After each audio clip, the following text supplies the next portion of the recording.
Muchas gracias por acompañarme, por estar acá, por acompañar en este programa. Muchas gracias. Bueno, hoy vamos a estar conversando con un invitado a quien nos va a asesorar y comentar sobre las presentaciones de nuestros libros. Me estoy refiriendo a Ramón Delgado Cano, propietario de Edispax Ediciones.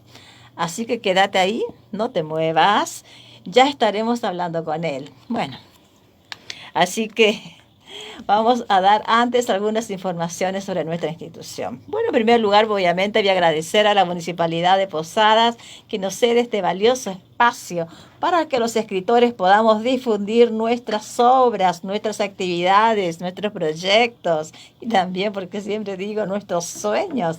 Y también agradecer, por supuesto, a los socios. Y quienes se suman a nuestras filas y acompañan nuestras iniciativas. Bueno, SADE Filial Misiones, orgullosos de pertenecer. Bueno, voy a dar vuelta a mi cámara, porque acá voy a presentar, acá tenemos que vernos los dos, el otro día se me cachó. Ahí está. Bueno, te cuento que tenemos saludos de Rubén Darío Mota, que es un escritor misionero, vos lo conocés, así que nos está mirando, te manda saludos. Y tenemos acá a un escritor de Perú, de Jayanca, norte del Perú, Luciano Morales. Te mando saludos, Luciano, gracias por estar ahí. Bueno, y así también después vamos a ir recibiendo saludos. Yo te voy a compartir la imagen, así que el video, así que también podés recibir. Muy buenos días, Ramón, mucho gusto por estar acá. Realmente es muy grato conversar contigo en esta mañana de sábado. Bueno, buen día, Nelly. Gracias por la invitación en primer lugar. Saludos y buenos días a tu vasta audiencia, ¿no?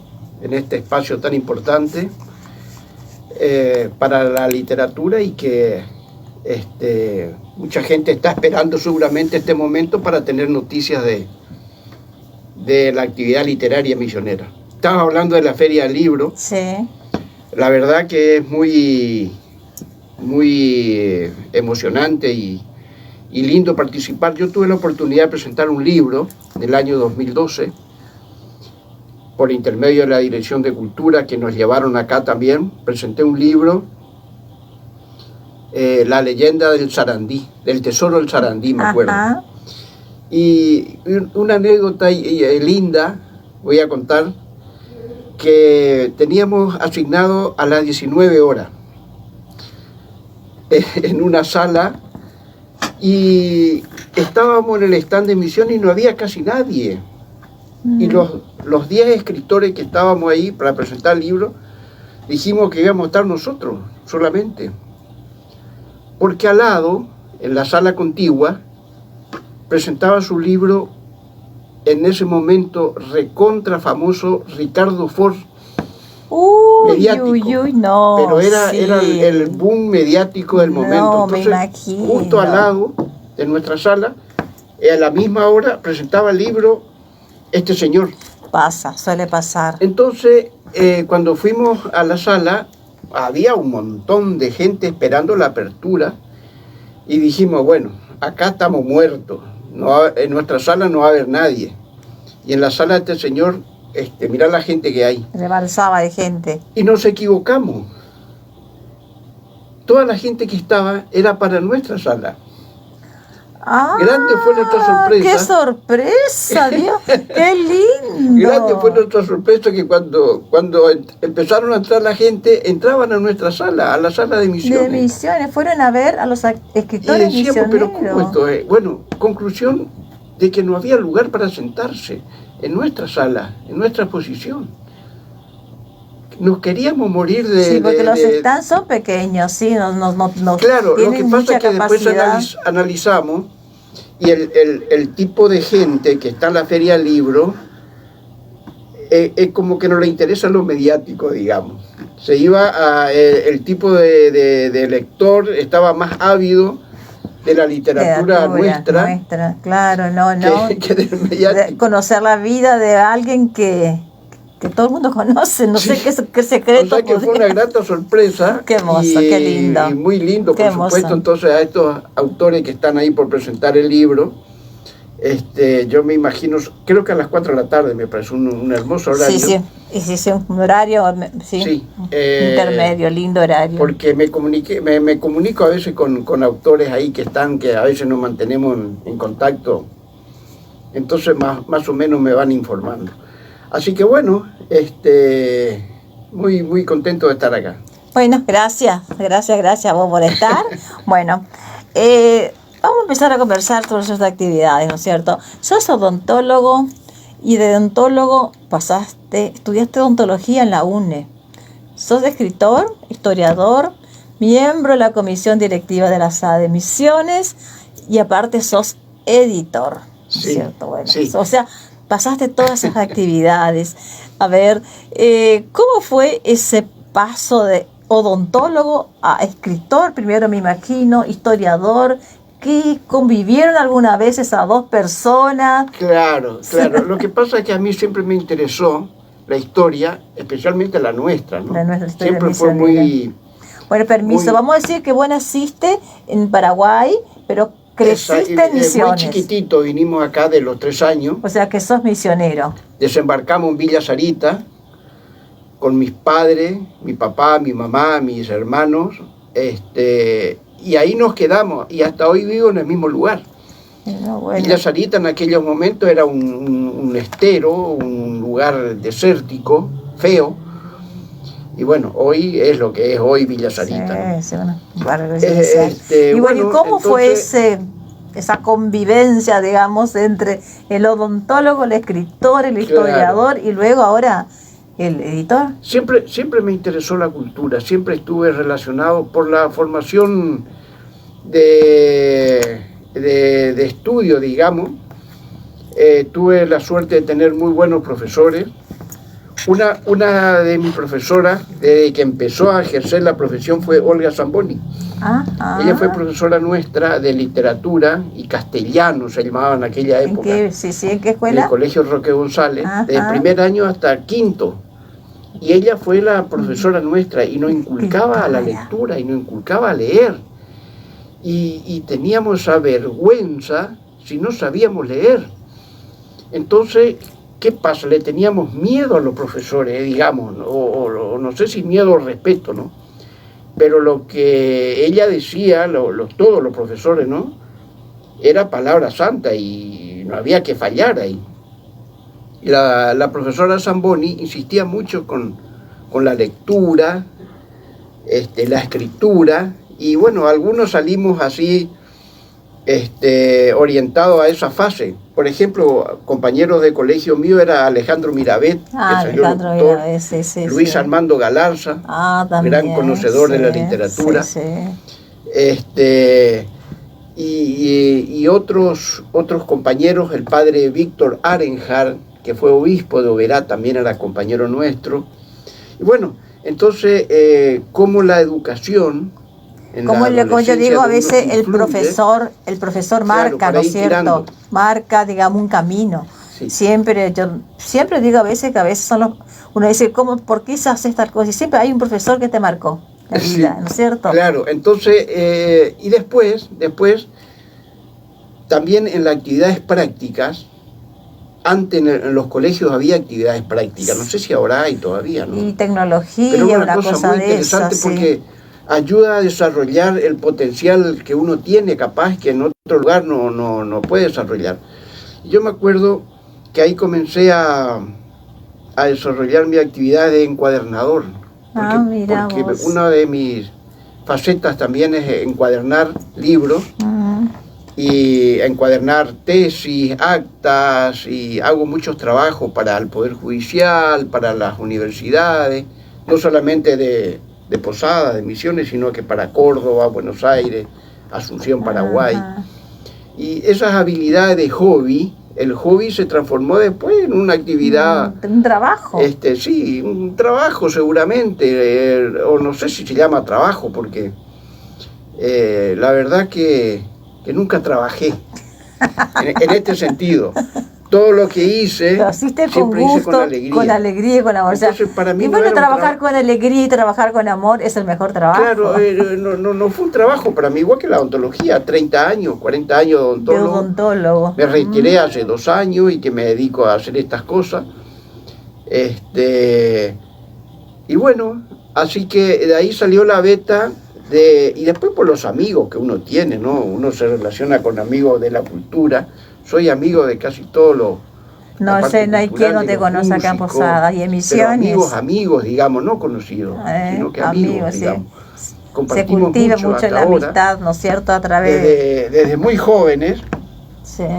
Tal es así, que en mi casa es una casa donde nos juntamos siempre a hablar de cultura, ¿no? Y música, y poesía, y mini teatros, bueno, casi una vez por mes. La pandemia nos cortó todo también. También, sí. Pero ahora comenzamos otra vez un poquito, pero con cierto temor, no es que de a poquito, no es lo mismo. Es que bueno, de a poco pero uno va normalizando un poco la vida de uno, ¿no? Después de esta pandemia. Ramón, ¿cuáles son tus obras literarias? ¿Sos historiador? ¿Te dedicas, aparte de investigar, publicar lo que investigás? Sí. Y aparte escribís claro. Cuentos, digamos... Y bueno, también me hice un poco editor, en el sentido de que publicar los libros no es tan fácil, no es muy fácil. Primero que hay que encontrar el editor específico. La relación del editor con el autor pasa más bien por una confianza, digamos. Nunca edité muchos libros, nunca firmé un contrato con alguien, nunca hice un contrato escrito, digamos. Sí. Porque a la hora de la verdad, eso como que no sirve, ¿no es cierto? Porque el autor deposita toda su confianza en el editor. Y el editor es el responsable del producto final. Uh-huh. Casi nunca el editor cumple las expectativas del autor. El autor está esperando más y tiene un temor de cómo va a salir ese libro. Entonces tiene una expectativa que casi nunca se cumple con lo que él está pensando. Uh-huh. El editor también tiene un terror al editar un libro. No se imaginan el autor, el miedo que tiene el editor del producto final de ese libro. Bueno, y vamos a aclarar, a ver, ¿qué es un editor y en qué momento de tu vida, digamos, decidís, digamos, hacerte editor? Bueno, al entregar un trabajo, el editor es el responsable y el único responsable del formato del libro, del tipo de letras, del tipo de fuente que va a usar, los márgenes que va a tener el libro, la estética que va a tener el libro. Eso es importante, ¿no? El autor casi como que desconoce ese tema. Entonces el editor pasa a ser un sugerente, digamos, sugiere cosas al autor y entre los dos se ponen de acuerdo, ven la expectativa que tiene el autor. Es muy importante la expectativa que tiene, porque el editor es el que va a definir al final. Va a definir. Cualquier editor es así, ya sea en el diario, en la televisión. Sí, estamos hablando no específicamente de una o de la tuya, sino como el trabajo del editor, claro. ¿No es cierto? Entonces el temor el temor de autor-editor es mutua, digamos, tiene miedo. Yo, por ejemplo, cuando voy a editar un libro y me confía un autor, es como que me pongo la defensiva, en el sentido de que le gustará lo que hago, hará lo que aceptará mi trabajo. Digamos, a ver, porque también lo que hacemos es artesanal, no es una empresa. Claro, eso también. Con fábrica, con empleados, con industria.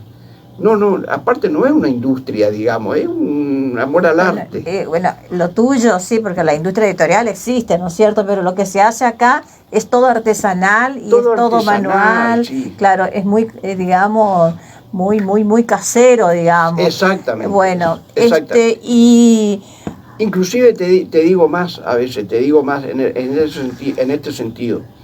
A veces el editor, por ejemplo, tiene que conocer bastante de gramática, tiene que conocer bastante de verbos, tiene que conocer bastante de correcciones ortográficas, porque el autor entrega, a veces... Justamente de eso te quería preguntar. Hay que corregir eso.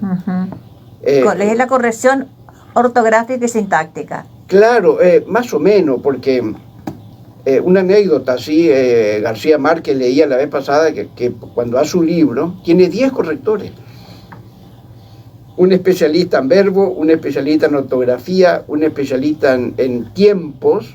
Tiempos verbales. Ahí se escribe en tiempo presente, tiempo pasado, tiempo futuro. Bueno, son empresas editoriales. Nosotros hacemos todo artesanalmente. Y sale lo que sale, ¿no? No, y por ahí salen algunos, ¿no es cierto? Sí, pasó de pasar. Incluso aceptan, yo creo que aceptado. Claro, yo por ejemplo, antes de llevar, hasta ahora no publiqué ninguna por ninguna editorial, siempre fue así también, como vos decís, de forma muy artesanal. Leo y leo, y a veces ya no encuentro un error, pero cuando veo publicado encuentro, mirá, acá hay un error, pero pasó, no sé, ¿no es cierto? Pasa eso. Sí, a veces yo sugiero, por ejemplo, cuando me entrego un escrito, que le den a un profesor, a una profesora de literatura, que lo revise, que sabe más que nosotros, ¿no es cierto? Nosotros lo hacemos en forma artesanal, pero el profesional. Igual hacer una tapa, por ejemplo. Hacer una tapa es un gran tema, porque es difícil definir la tapa de un libro. La tapa del libro quiere decir mucho, ¿no? Y la tapa del libro dice todo, no mucho. Claro. Para mí es el que vende, ¿no es cierto? Tiene que ser para mí una tapa atractiva sobre todas las cosas. Siempre me pregunto algo, siempre me pregunto y me contesto. ¿Para qué uno entra a una librería? El lector, ¿a qué entra a una librería? ¿Qué busca el lector? Entonces busca 3 cosas. ¿Quiere aprender algo? Busca un libro para aprender. ¿Quiere un libro para profundizar su conocimiento? Va buscando eso. ¿O va buscando un libro de placer? Una novela, o un cuento, poesías. Entonces, esos 3 factores, el lector entra a una librería entonces mira las tapas.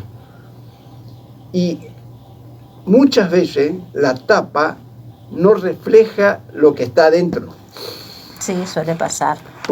Yo siempre le sugiero a mis amigos, y por ahí me traen tapas negras, oscuras, grises, tristes, para mí, digamos. Pero para el autor no. El autor le gusta eso. Y yo le digo siempre, yo quiero colores vivos. Le digo, quiero que resalte. Que llame la atención. Cuando vos entras en la librería, en el estante, ¡pum!, tu vista fija en esos colores. Pero el autor muchas veces me trae, por ejemplo, libros oscuros, grises. Las letras se confunden con la tapa, no se lee bien. El lector tiene que estar... letras chiquititas, tiene que estar mirando muy concentrado para ver el título, por ejemplo, o la contratapa. Las letras no tienen un contraste con la tapa. Claro, cuesta un poco la lectura. Bueno, te cuento también una anécdota, por ejemplo, mi libro, que yo edité un libro de poemas de mi tierra, y me lo diseñó una editorial de Perú, la tapa. ¿Y con qué me diseñó? Unos paisajes de Misiones impresionantes, que yo digo, mis libros se vendieron por la tapa, claro, porque la tapa vende, porque había unos paisajes de unos tuscanes, claro, una tierra colorada, claro, la selva. Yo digo, mira, no hubieras elegido mejor, yo no hubiera elegido mejor paisaje para Claro. mi libro que lo que eligió esta persona. Bueno, esa es la función del editor. Ahí el editor puso su ojo. Entonces cumplió tu expectativa. Totalmente. Porque uno tiene una expectativa. Vos tenías miedo. ¿Qué me pondré? No miedo, sino que... Claro. ¿Qué pondré? Y vos por ahí recibí el libro y decís, no me gusta. No, hubiera colocado otra cosa acá. Tu expectativa no fueron... A mí totalmente, mis expectativas fueron realmente muy colmadas, muy llenas. Ahí el editor, por ejemplo, el editor se habrá sentido recontra contento. Y tenía miedo al hacer esa tapa. Tuvo miedo también. Claro. ¿Será que le gustará esto? ¿No le gustará? Porque vos a veces podés decir, puso un paisaje, no, hubiera colocado un personaje, a lo mejor. Claro, ¿no es cierto? Pero sí. Cumplió totalmente. Y cuando yo vi esa tapa, hasta hoy me llama, para mí es un cuadro, que van a poner un cuadro esas tapas, que son realmente unos paisajes divinos. Sí. Bueno, digamos que aparte de la corrección ortográfica que ya me dijiste que solés aconsejar y solés mirar mucho antes de publicar, también haces otro tipo de correcciones o aconsejar al escritor, por ejemplo, digamos, sobre la semántica, el uso de las palabras. Creo que esta palabra no va, podés cambiar por otra, es decir, hay también ese tipo de... Sí, por supuesto, porque yo, por ejemplo, antes de imprimir un libro, antes de hacer un formato, leí 10 veces la obra y voy buscando muchas veces errores. A veces ya palabras no leo que se repiten, digamos, usar sinonimia, por ejemplo. Y entonces le sugiero, le digo, mira, ¿no te parece que esta oración acá tendría que ir de otra forma? Y a veces, sí, pero no sé lo que está pensando el autor, porque el autor está pensando en otra cosa, yo pienso en otra cosa. Entonces, ahí es donde se arma la discusión. Y hoy día, el conflicto, por intermedio de WhatsApp, por intermedio de... Otra anécdota que te voy a contar. Hice un libro a un amigo de Alem y él me contacta con un amigo de Los Ángeles, California. Me dice, Ramón, ahí hay un amigo que quiere publicar un libro que vive en Los Ángeles, California. Pero ¿cómo? Le digo, ¿cómo? Vive en Los Ángeles, en el primer mundo, nosotros vivimos acá en la cola. ¿Cómo el tema? No sé, ahí te va a llamar por teléfono y hablen.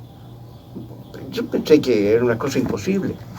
Conclusión, de que me llama con la tecnología que tenemos hoy, WhatsApp, videollamada. Bueno, llegamos a una conclusión, le digo, pero ¿cómo vamos a publicar un libro en plena pandemia? Pues en el pleno 19, en noviembre del 19, donde no podíamos salir ni a la vereda.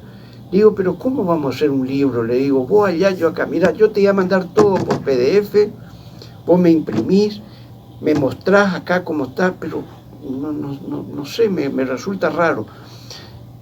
Cuando terminás el libro le vas a mandar a una hermana mía que vive en Entre Ríos y ella después se va a encargar de enviarme el libro. Bueno, imagínate lo que fue hacer un libro un entrenador de fútbol. Muchas veces me contacté con él y él estaba al lado de grandes jugadores de fútbol y hablamos con él, tipo Valderrama, Higuita, ex grandes jugadores de una universidad. Bueno, conclusión de que hicimos libro con miles de correcciones por medio de WhatsApp, videollamada, y me decía, fíjate en la página 42, sí, estoy en la página 42, le decía. Bueno, ahí le falta un acento, y así, ya está. Fíjate en la página 79, ahí hay que corregir esa oración. Bueno, conclusión de que era todas esas cosas, y ahí está la función del editor. Cómo se trabaja con el autor. Pero más bien, lo que yo siempre digo es quedamos grandes amigos. Hasta hoy día seguimos hablando y hablamos de fútbol y hablamos de política y hablamos de cosas por video. Entonces el editor pasa a ser ahí la confianza que uno tiene. No sirven los escritos. Nunca le pedí un peso de entrada para decirle, che, me tenés que pagar la mitad porque me pidió 200 libros, era mucho dinero. Nunca le dije, me tenés que dar la mitad para empezar, porque él me dijo, hacelo. Y yo me quedé con eso. ¿Será que es cierto esto? ¿Será que es mentira? Hago los libros, ¿a quién le lloro esto? Bueno, conclusión de que terminamos el libro. Me dijo, ¿cuánto es? Tanto. Me dijo, bueno, ahí te hago la transferencia. Yo no podía creer, pero las expectativas del autor con siempre yo resalta. Creo que es claro, ¿no es cierto? Que a veces uno tiene unas expectativas y está bueno de que el escritor sea satisfecho esa expectativa. Sí, ¿no? Son placeres.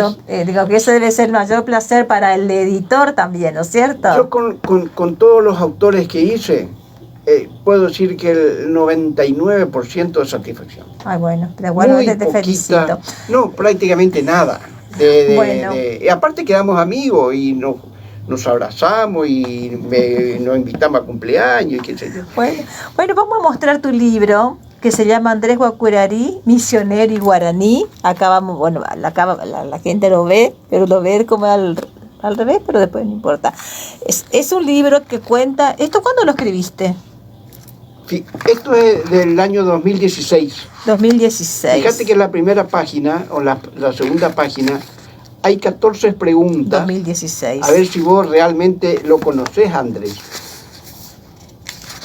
Puede aclarar el interés. Muy bien. Claro. ¿Dónde nació? Primero, claro. Ay, bueno. Esto está buenísimo, ¿sabe qué? Para las escuelas.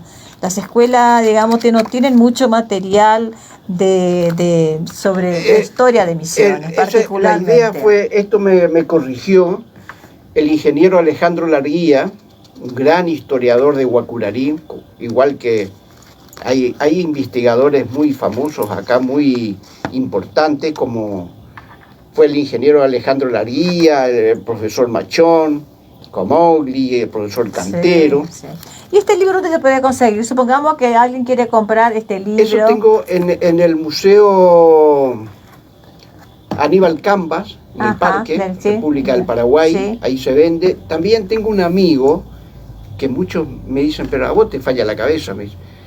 Tengo un amigo que tiene una farmacia y él hizo un sector de libros. Eso está buenísimo, todos los negocios enfrente de California, ahí en Alberdi y Pedernera, mi amigo Iván. Entonces me dice, Ramón, tráeme los libros tuyos que voy a poner en mi sector librería, porque tiene solamente libros de misiones, digamos.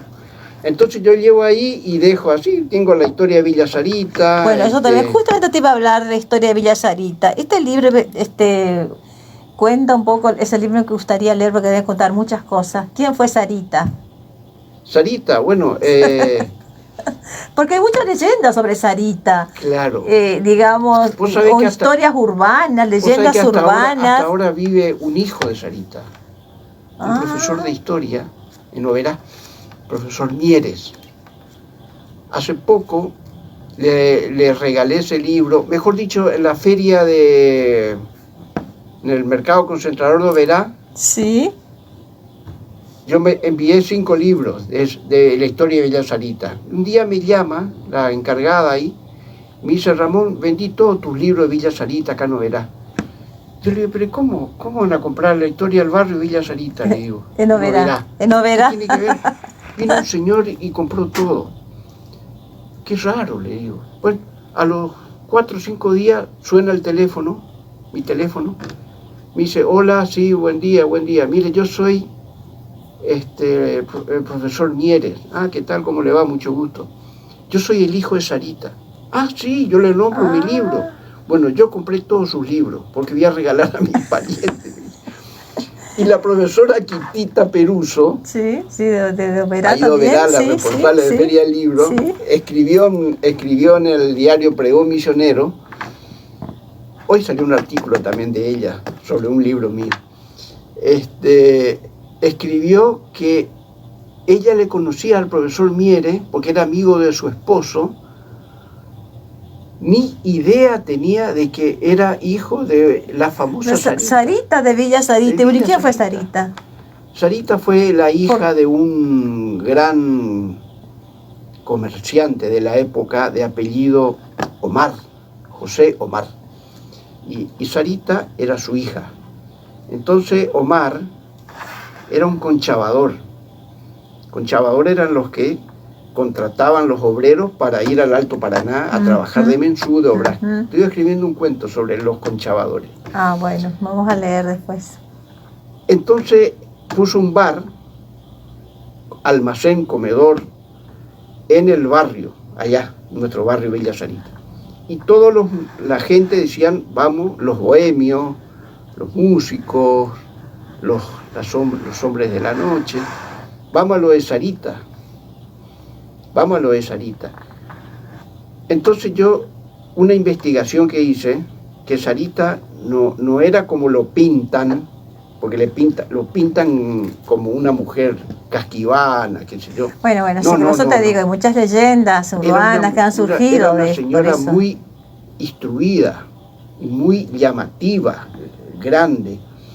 Estudió en el Colegio Santa María, estudió piano, fue delegada de Evita Perón. Entonces ella, con su simpatía y su amabilidad, conquistó el barrio y quedó ahí Sarita. Vamos a lo de Sarita. Muchas veces el municipio quiso cambiar el nombre. Barrio General San Martín, Barrio Norte, Barrio... Claro, ¿quién es Sarita para que tenga el nombre de un barrio tan importante de Posada, no? Claro. Pensaría en eso. Y la particularidad que tiene, que aquel que nació en Villa Sarita, que hoy vive en otros lugares, ¿dónde naciste?, le preguntan. Y no dice Posada ni Villa Sarita, te dice, automáticamente. Como sinónimo de Posada, ¿no es cierto? Villa Sarita es uno de los barrios más populares y más lindos. Guarda que empezó la ciudad. Ahí empezó la ciudad de Posadas. Claro, a poblarse, digamos. Era el único es uno de los lugar que barrios se podía subir. Llegaba al puerto, no tenía otro lugar para ir. Tenía que ir a Villa Sarita, a ese barrio. A ese barrio. Y ahí empezó todo, porque ahí empezó la asistencia pública, ahí estaba el ejército, el Palacio Legislativo. Qué sé yo, de ahí salían los colectivos antes, ¿te acordás? Que salían del parque, todos salían del parque. Sí, de eso me acuerdo. El parque era lugar de terminal, digamos, llegaban todos los colectivos. Bueno, ahora vamos a hablar, el autor, acá me trajiste una casetilla, algo así, el autor y el editor, cómo presentar un libro. A ver... ¿Qué tema? Todo un tema, y fíjate vos, una casetilla debe tener como más de 20, 25 páginas. A ver, ¿cómo se debe presentar un libro, Ramón? Hace poco compartí una presentación. ¿Hace poco? ¿Estuvo bien o estuvo mal esa presentación? Víctor Valledor, ¿te acordás? ¿Cómo estuvo según Eso fue una presentación que me encantó, me gustó. Bueno, me alegro. Todas las presentaciones son aburridas, Nelly. Tuve participación en la presentación, así que me alegro de que te haya gustado. Bueno, ¿cómo debe el escritor presentar un libro? ¿Cómo serían esos pasos, digamos? ¿Cómo es el acto en sí? Bueno, me llamó mucho la atención. Sí. Hace poco, una autora presentó un libro. Fue una persona. ¿Y qué pasó ahí? ¿Quién falló ahí? ¿Quién fue?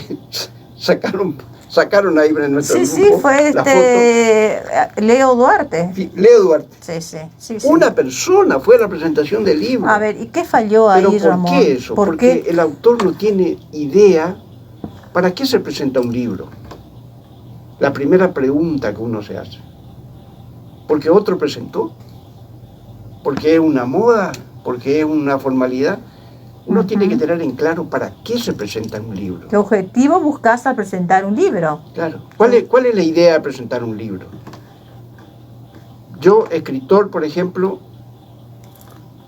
mi idea es cautivar al lector, que se interese por mi obra.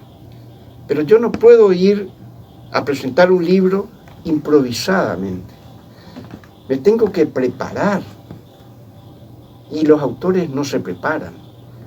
Los autores van a la presentación del libro a improvisar. Y ahí es donde uno se aburre. El asistente a la presentación del libro, a los 3 segundos, 4 segundos, se da cuenta que va a ser una buena presentación o va a ser aburrida. A los 3 segundos. La mente humana, enseguida capta esa imagen. Esto va a ser plomazo. Piensa, la idea es que esto va a estar bueno, dice. La idea es que no sea plomazo y que sea bueno. ¿Y cómo debe ser una presentación para que sea buena? Sí, enseguida se da cuenta el tipo, sí. el que está mirando. ¿Vos viste las charlas de TED alguna vez? ¿Las charlas de? Las charlas de TED en la televisión. No me acuerdo de Las charlas de TED es una organización mundial. Te sugiero que vea y que los audiencias también. Tecnología, educación, desarrollo, TED en inglés. Es una organización mundial. Sí. En donde se exponen exposiciones de todos los temas que a vos se te ocurran. Puedes poner en internet ahí TED, charlas de TED. No duran más de 20 minutos. Las presentaciones de libros no tienen que durar más de media hora, más de 20 minutos, porque la mente humana a los 30 minutos ya no presta atención. Se satura. Sí. Y si el autor o el exponente no tiene feeling con el público, sonó. Enseguida vos te das cuenta entre los asistentes, yo que me fijo mucho en esas cosas, están con el celular, están mirando el reloj, le mira para otro lado, están mirando las chipitas, las empanadas que están ahí. Sí. O sea que pierde desconexión, se desconecta. Entonces, presentar un libro hay que prepararse. ¿Quiénes deben hablar en la presentación de un libro para prepararse? ¿Quiénes son los oradores, digamos, en la presentación de un libro? ¿Quiénes deben ser? Tiene que ensayar antes. No, el autor va a improvisar y enseguida pierde el foco. Claro. Bueno, ¿y quiénes deben ser los oradores en la presentación de un libro? ¿Cómo? ¿Quiénes deben ser los oradores, digamos? ¿Quiénes deben hablar en la presentación de un libro? Bueno, hay varias formas de presentar un libro. Puede ser el mismo autor, puede ser un autor, puede ser un invitado del autor, un autor prestigioso que atraiga al público. Puede ser también como una entrevista, donde el autor es el entrevistado, donde le hacen preguntas, que se hace dinámico. Porque la idea sería, la presentación de un libro sería vender tu libro, ¿no es cierto? Ese sería el objetivo que tiene el autor a presentar un libro, es vender su libro. Claro, ahí tenemos que diferenciar dos tiempos. Por ejemplo, yo presento mi libro, tengo que cautivarte a vos, al lector, digamos. Al lector, sí. ¿Qué tengo que decirle ahí? ¿Cómo me inspiré a hacer este libro? ¿Qué me llevó a escribir esto? ¿Cuántas páginas tiene? ¿Hay fotos? ¿Hay cuadros? ¿Hay referencias? Ese es un tiempo pasado, ¿no? Tiempo pasado. O sea que me llevó un año escribir, me inspiré en tal cosa, los personajes son así, los personajes son asá. Estoy hablando en tiempo pasado. Sí. Después estoy en el presente ahora y yo te sugiero un tiempo futuro. Voy a cumplir tu expectativa. Usted, lector, va a aprender algo con mi libro. Estoy hablando en el futuro. Va a profundizar su conocimiento. Le va a dar placer leer esto. Entonces se diferencia tres cosas ahí. El tiempo pasado, hice este libro, me imaginé en tal persona, me sugirió tal cosa, me incitó alguien a escribir, voy a contar mi vida y te sugiero, como presentando el libro, que vas a aprender algo, te va a dar placer leer o vas a profundizar tu conocimiento. O poder decir, no sé, también te podés encontrar con un final inesperado, Claro. algo que te va a dejar sorprendido. A no sé. veces el autor agarra y lleva una novela, por ejemplo. Va a presentar hoy una novela.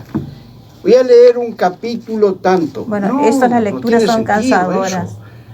Porque vos no estás preparado para escuchar una novela en una presentación de un libro. Tu mente no está preparada.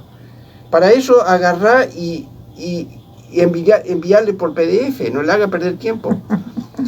Ahí en Va a este apunte disfrutar. que te traje, hay una cita. Vamos a mostrar donde acá dice, porque vamos a leer esto otro Sí. día. Sí. Supongamos que te aparezca un genio de una lámpara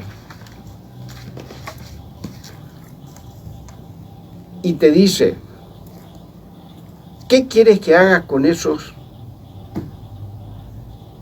presentes que están ahí esperando tu libro? Un genio que aparezca y que te diga, te voy a cumplir el deseo y te voy a complacer. Ajá. Pedime un deseo. A ver, ¿qué querés de esos que están ahí escuchando tu presentación? Ujú. Si a vos no se te ocurre nada para pedirle al genio, estás perdiendo el tiempo. Vos, y le estás haciendo perder tiempo a esa gente. Estás desperdiciando horas, personas. Estás desperdiciando el tiempo si no sabés qué querés con la presentación de tu libro. Yo voy a presentar este libro, ¿qué quiero con este libro?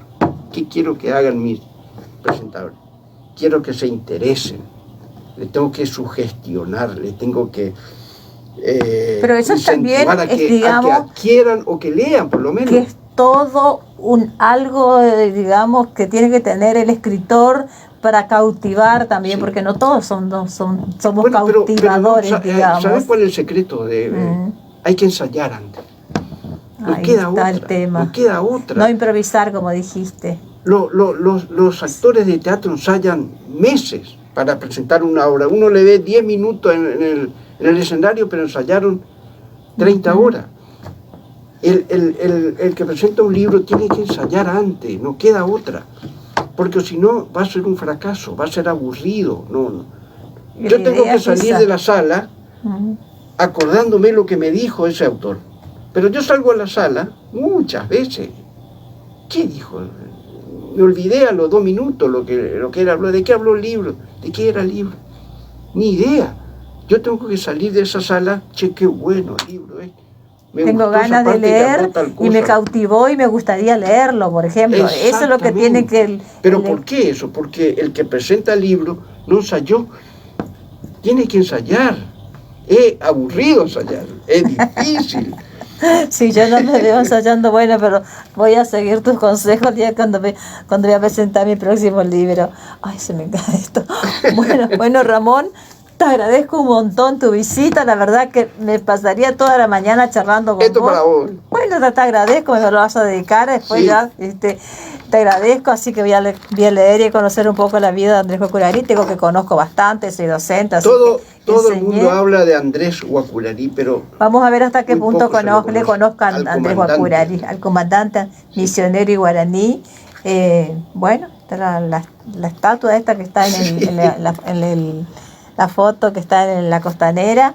Bueno, la verdad que te agradezco un montón que hayas venido, que me hayas contado cosas así importantes sobre cómo se presenta un libro, las editoriales, porque es todo un tema para el escritor, porque a veces digo, yo terminé mi libro y ahora ¿qué hago? Busco Sí. un editor y ¿qué hago? ¿Cómo presento? Bueno, es todo un camino. Una vez que presenté mi libro, ¿a dónde llevo? ¿Quién me va a vender? ¿Cómo hago? Es decir, el único responsable del éxito de la presentación de un libro es el autor. Es el autor, ahí está Tenés claro. que invitar gente, tenés que preocuparte, moverte. No es que vos decís, mañana presento el libro y te olvidás. O publicar en las redes sociales, a no mañana ser que sea un publicaré mi recontra libro. conocido autor, ¿no? No, yo creo que las invitaciones Pero tenés que personales. con correo, Sí. con mail, teléfono. Amigos, conocidos, escritores, claro, gente y que vos después sabés que va a ir. agradecerle. Otro punto importante, pasado la fecha, llamarle por teléfono, así como se molestó para ir a escucharte, agarrar un WhatsApp o el teléfono hoy. Gracias por haber asistido a mi presentación, qué sé yo, una cosa así. Pero hay que ser agradecido, porque él perdió su valioso tiempo a ir a escucharte. Otro tema importante. Pero yo a veces yo no sé, digo, bueno, vamos a hablar del horario. Donde tiene que presentar, no puede presentar en cualquier lugar. A ver, ¿cuáles serían los horarios adecuados para presentar un libro, por ejemplo? Los mejores días es miércoles y jueves. Miércoles y jueves. Los viernes casi no elijas porque la gente tiene cosas que hacer. Tiene cumpleaños, tiene que salir acá, tiene que reunión con amigos, qué sé yo. Ni intente un viernes tarde, va a ser un fracaso. Va a ser un fracaso. Pero miércoles, jueves, 7 horas, 19 horas. Tampoco puede ser las 4 de la tarde. No. O las 10 de la mañana. ¿Quién va a ir ahí? Nadie. Entonces hay que tener en cuenta, esta señora que fue uno solo, fue un lunes a las 10 de la mañana, me parece. ¿Quién puede ir a esa hora? ¿Quién le habrá aconsejado lo que haga eso? Que no sea lejos, ¿eh? Nos presenta un libro allá, qué sé yo, en un local, no sé, lejísimo. Los alrededores, en el centro, si es posible, donde la gente está y todo, tratar de tiene invitar todo a mano. gente, tus parientes seguro, pero personalmente, llamarle por teléfono, mandarlo, te invita a la presentación de un libro, después a los 2 o 3 días, después se olvida, vos le invitaste hace 2 semanas atrás, después se olvidó. Claro, sí. Invitarle, pero después agradecerle, hay que agradecer. Bueno, eso por es haber importante tener en cuenta. No dejar así. Sí. Bueno, muchísimas gracias. Bueno, de esta manera entonces estamos finalizando este micro radial de la SADE, que ya dejó de ser un micro, te cuento que ya vamos por la hora. Bueno, voy a agradecer a todos los amigos oyentes de Radio Municipal, de la 95.1, por haber estado ahí, por haber escuchado. Bueno, muchas gracias y hasta el próximo sábado, si Dios quiere. Muchas gracias. Chau. Bueno, también vamos a agradecer a los amigos del... Pasó rápido. Sí. Vamos a agradecer... Pero vos que sos investigadora y que te gusta esas charlas de TED. Voy a leer, voy a escuchar. ¿Sabes cómo se aprende? Belén asistió una vez a las charlas de TED de La Plata. Es mundial, es un ente mundial. No sé si tenés internet ahí. Sí, no, pues ya voy a entregar acá, sí. Después buscar. Sí. A vos te va a recontra interesar y va a ser muy lindo para tu programa. Sí. Pon el tema que quieras, no sé, lo que se te ocurra, ¿viste? Y hay expositores ahí, hablan. Igual cuando abusan de los PowerPoint, por ejemplo. Otro tema. Estas charlas de TED te aceptan 3 slides y dejate embromar. Bueno, tengo todavía acá el Raúl Novao, muchos te manda salud, así que tenemos amigos acá que nos estuvieron mirando. Voy a agradecer a toda la gente que nos estuvieron mirando. Yo te lo voy a compartir a tu red, así vos podés mirarlo también. Así que ¿Tenés una viroma? Sí, ya te paso. Bueno, voy a despedirme entonces de nuestros amigos hasta el próximo sábado, si Dios quiere. Besito para todos y muchas gracias por estar ahí. Chao.